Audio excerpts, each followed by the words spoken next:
Skillshare, an online video. Stick around until the end of the video to learn how you can get an exclusive link just for OverSimplified viewers. So what else is happening? Well, when I said Britain was all alone, that wasn't entirely true. Many Commonwealth nations and other allied colonies had joined the war in Britain's support. They would play a key role throughout the war, particularly in the African and Italian campaigns. On the Axis side, Germany, Italy, and Japan signed a defensive tripartite pact, bringing their military alliance even closer together. The Soviet Union's war against Finland should have been an easy victory, but it became a humiliating struggle, and their military ineptitude was put on full display. In the end, they did force the Finns to sue for peace. Then, they continued their honorable campaign of pushing around much smaller countries by annexing the Baltic states and part of northern Romania. France's colonies in equatorial Africa were like, heck no, we aren't going to join the Germans, and they all pledged their allegiance to free France, except for Gabon, which had to be taken by military force. The Allies also tried to capture the strategic port of Dakar, but that ended in failure. Mussolini had seen Hitler's successes, and he thought now it was Italy's time to shine. So he tried to take British Somaliland, and that went pretty well. Then he tried to take Egypt, and that went less well. Then he tried to take Greece, and that went really badly. Churchill began referring to Italy as Europe's soft underbelly. He began favoring a military campaign from the south and started sending British troops to Greece. All of this had Hitler pretty concerned, and he moved to protect his southern flank. He had been getting friendly with Hungary and twisted their arm into signing the Tripartite Pact and joining the Axis powers. Romania was also eager to join for protection against the Soviet Union. The Tripartite Pact was designed to prevent any other countries from deciding to join the Allies, specifically Britain's old ally, the pesky United States of America. When war first broke out, American public opinion was strongly against joining in. In 1940, there was an election. The Republican candidate said, "I will not send any young Americans to die in Europe," and sitting President Franklin D. Roosevelt said, "I will also not send any young Americans to die in Europe. Unless I have to, then I might." And Roosevelt won. Churchill asked him to join the war, but Roosevelt said, "No can do, Winston, but you know what? Here, have some weapons." America began supplying the Allies with food and munitions, but there was one problem. German U-boats were sinking thousands of Allied supply ships in the Atlantic, including American ones. If the Germans could sever Britain's supply line, the UK would starve. Throughout the war, the Allies had to come up with better technology to fight the U-boats. Improved radar, aircraft with longer range, better weaponry and convoy tactics. At one point, a man even called a meeting and said, "Pykrete, you take some wood, you take some ice, you put them together, you get pykrete." And then he pulled out a gun and shot some wood and it shattered. And then he shot some pykrete and the bullet ricocheted off it and hit someone else in the conference room. They only tried to make a pykrete aircraft carrier, but that idea was scrapped because that's a really dumb idea. In the end, Alan Turing and his team of codebreakers cracked Germany's Enigma code, and the U-boats gradually became less and less of a threat. Back in Africa, Britain decided to push Italy out of Egypt. Hey, that was pretty easy, so they kept going.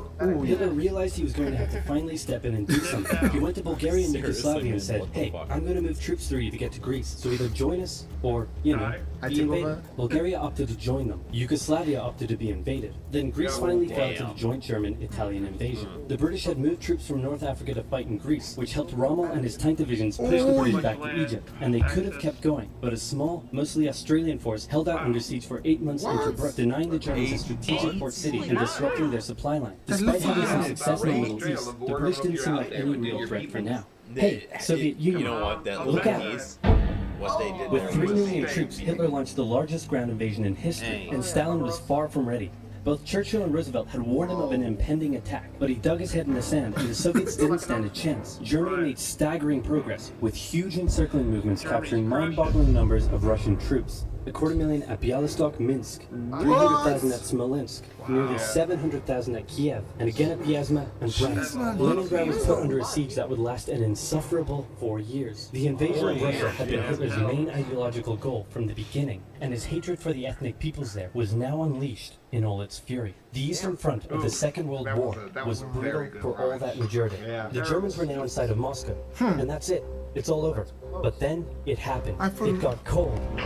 Stupid cold. Hitler had hoped the Soviets would give up before winter, but they kept fighting. His commanders came to him and said, "Can we please dig in for the winter and wait until spring?" "No, keep going. But oil is literally freezing inside our vehicles." "That's fine. Keep going. We're having to leave the corpses of our frozen horses by the side of the road so we can still find our way in the snowdrift." Perfectly normal. Keep going. Hitler hadn't given his millions of men winter clothing and supplies, because he thought he really should have won by now. Then, Stalin called in troops from the Siberian front, specially trained to fight in the extreme cold, and the Germans were no match. They were now being pushed back. They had no choice but to dig in and wait for winter to end. Germany's victories were staggering, and Japan was eager not to miss the victory bus. Their war in China had come to a standstill, but they wanted to keep expanding their sphere of influence and getting those sweet, sweet raw materials. They began making plans to expand southward, but there was a problem. Southeast Asia was heavily colonized by America and Great Britain. It was also full of ocean. Ocean meant naval combat, and there was no way the Japanese Navy could stand up to the US and the UK. So they thought, wouldn't it be nice if we could destroy their navies before we begin our conquest? And so it was. On December 7th, 1941, the Japanese launched a surprise attack on the US Pacific Fleet in Pearl Harbor and inflicted a huge amount of damage. They also attacked British colonies in Southeast Asia. Roosevelt had no choice but to declare war on Japan, and so did Churchill. Hitler then declared war on America, even though he totally didn't have to. The attack on Pearl Harbor seemed like a big Japanese victory, but they didn't attack any of the naval repair yards, fuel storage tanks, or the submarine base, meaning the Pacific Fleet would be up and running again pretty soon. In the meantime, though, the Japanese were able to begin their conquest. They took Guam, the Gilbert Islands, Wake Island, Hong Kong, and the Philippines. They forced Thailand to join them so they could march their troops through to Malaya. They swept through Singapore, North Borneo, the East Indies, New Guinea, the Solomons, and they were now threatening northern Australia and the borders of India. Japan's victory had been as staggering as the Germans, and it reinforced the Japanese idea that this was a divine war which they were destined to win. But their victories had been based on speed, not power, and power would eventually catch up with them. For now, though, in all occupied nations, the people suffered. Persecution, forced labor, harsh punishments for any who spoke out against their occupiers. In Europe, the Nazis were rounding up ethnic minorities and other unwanted groups and individuals. In particular, millions of Jewish people would suffer through the terrible events of the Holocaust. Brave resistance movements rose up in defiance of their invaders, while the people held out for hope. And hope was coming. Winter was over, and Hitler could continue his push eastward. But this time, he switched up his strategy. He wanted to focus on the south. His plan was to cut off the Russian armies in the Caucasus, an area full of oil, and then invade the Caucasus and take all the oil. His forces moved across the north with ease, and Hitler got cocky. He rerouted the 4th Panzer Army south early, leaving the 6th Army to complete the encircling movement alone. To do so, the 6th Army had to reach and take the key Soviet city of Stalingrad. The Russians defended it fiercely, and Stalingrad saw some of the harshest fighting of the entire war. The Soviets held up the German advance for 5 months as they battled in the war-torn city, which bought them valuable time. When the Germans had first launched their invasion a year earlier, the Soviets had moved their factories to the east. Those factories had been building a butt-ton of tanks and aircraft and getting the Soviet army up to scratch. Now, it was ready. Stalin gathered his new and improved forces around the city, and in an attack that resembled Hitler's own encirclement tactics, they began surrounding the 6th Army.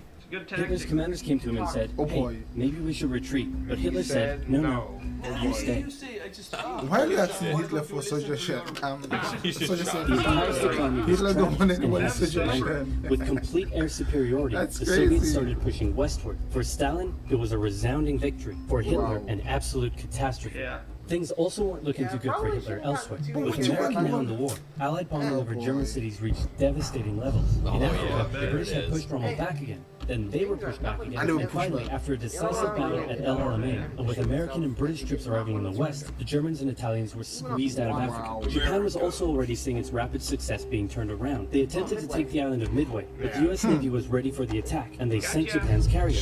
Actually, they sank a lot of them. It was a battle from which the Japanese Navy would never recover. British, Indian, and Chinese troops held the line in the harsh India German wasn't terrain there of Burma, too. and the Japanese suffered losses in the Solomon Islands and New Guinea. They began to realize they were not invincible. With the Axis out of Africa, the Allies had to decide their next move. Churchill still wanted to attack from the south, while the Americans preferred a full sea invasion in northern France. All right, said the Americans, we'll do it your way. Allied forces successfully landed in Sicily and began moving north. They also carried out bombing raids over Rome. The thing was, many of the people in Sicily had relatives living in America, and they greeted the American troops quite warmly. With the war reaching home territory, most Italians just weren't that into it, and Mussolini was suddenly very unpopular. He was voted out by his own fascist Grand Council and was toppled from power. Italy immediately began negotiations for surrender. Hitler wasn't surprised and had already sent reinforcements southward. In an operation he ironically called Operation Axis, German troops quickly disarmed Italian troops in the north. The Allies continued fighting the Germans up through Italy, but then winter set in, meaning mud, and everything slowed to a halt. Alright, said the Americans, let's do it our way as well. Germany had made itself a lot of enemies, and millions of Allied troops had been gathering in England as factories worked around the clock producing the war material needed for a super crazy massive the likes of which the world has never seen before invasion of Europe. The Germans knew an Allied invasion would come, but they didn't know where it would land. Thanks to Allied deception tactics, they thought there was a pretty good chance it would come at Calais, but the Allies were really going to land in Normandy because it was less fortified and the beaches were nicer. Under the careful planning of General Dwight D. Eisenhower, the invasion that had been long in the making was just about ready to go. Just one thing was preventing the launch, the British weather. For a short while, everyone sat around waiting for a decent day, and then it came. On the night of June 5th, over 1,000 bombers took off and raided coastline defenses, while paratroopers were dropped inland in a bit of a chaotic operation, tasked with sabotaging defenses and capturing key bridges to stop any German reinforcements from reaching the beaches. Early the next morning, the barrage came, as Allied ships fired a huge number of shells at the German fortifications, and then the landings. The Americans at Utah and Omaha, the British at Golden Sword, and the Canadians at Juneau. It was a tremendous struggle with a great loss of life, particularly at Omaha, but the Allied troops captured the beaches and the landings were a success. Then they began the movements inland. They took the port of Cherbourg and the city of Caen. The Americans moved south to capture Brittany. Then, in a massive disaster for the Germans, British and Canadian troops from the north and Americans from the south trapped the German 7th Army in a near wipeout encircling movement. In August, Allied troops landed in the south of France to little resistance. On one beach, all they found was a Frenchman handing out champagne. Paris was liberated, and the Germans were pushed out of France as the Allies entered Belgium.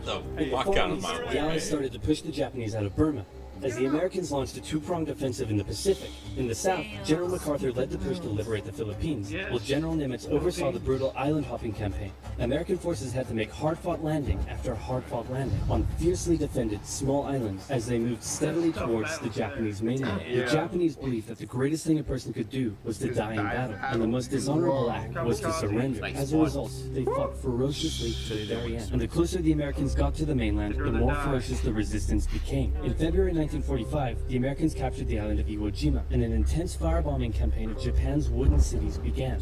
The Allies suffered some setbacks trying to liberate the Netherlands, but they were making progress and were now threatening the industrial heartland of Germany. Hitler's health, both mentally and physically, was rapidly deteriorating. Things were looking bad, and he was desperate. He said, "We need to turn this thing around, and I have just the trick.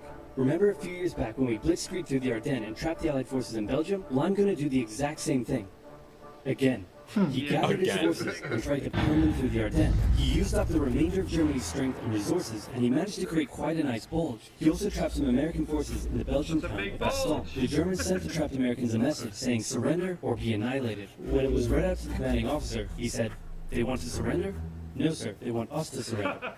Nuts! And that's why they sent off as their official reply. General Paul's army then managed to break the siege from the southwest, and the Germans were pushed back. Hitler's last-ditch attempt had failed, and what followed was a total collapse of the German forces. The Allies pushed into Germany from both sides. The Soviet Union to the north and kept pushing to Berlin. In his bunker, Hitler realized all hope was lost. Berlin fell, and with it, Hitler's dreams of a great German empire. Two of the Axis nations had been knocked out long ago. The Americans began their assault on Okinawa, the last island before they would reach the Japanese mainland. The desperate Japanese fought hard, launching kamikaze attacks on U.S. ships. The citizens of Okinawa suffered through the terrible fighting, but in 2 months, the island was captured. The Allies now had to make a choice. Either continue the devastating struggle up the Japanese mainland, or they could try to coerce the Japanese into surrendering now. In July, the first successful atomic bomb test took place in New Mexico, and the destructive weapon was ready for use. America and the UK were also seeing the Soviet Union not so much liberating as occupying its captured territories, and so they wanted to put on a show of force. On August 6th, the A-bomb fell on Also, pretty much On the 9th, we captured these Nagasaki. territories. This is ours now. We don't care if it was a fight against Germany. The cities were reduced to rubble,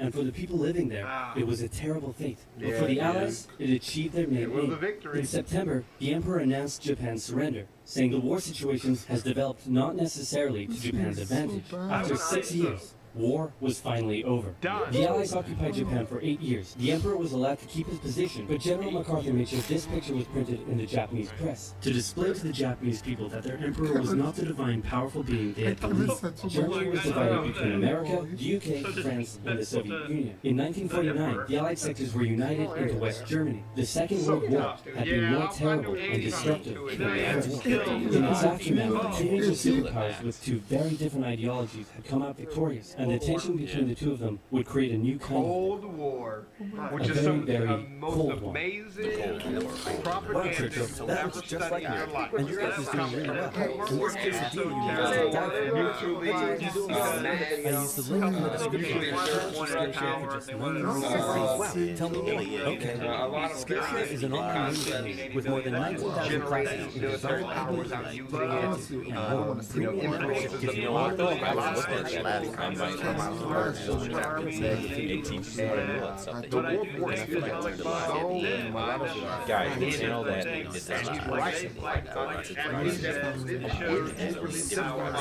It shows little wars being conducted back there was so much that went into everything, which is a kind of, of course, comes from this, the demonization of Hitler. It's kind of hard to say somebody so evil was demonized, but he was a military. Anyway, guys, he should be respected for his ability to respond to political climate and take advantage of things offered them. But he was a psychopath. And that's war is how it happens in and a lot of people passed away.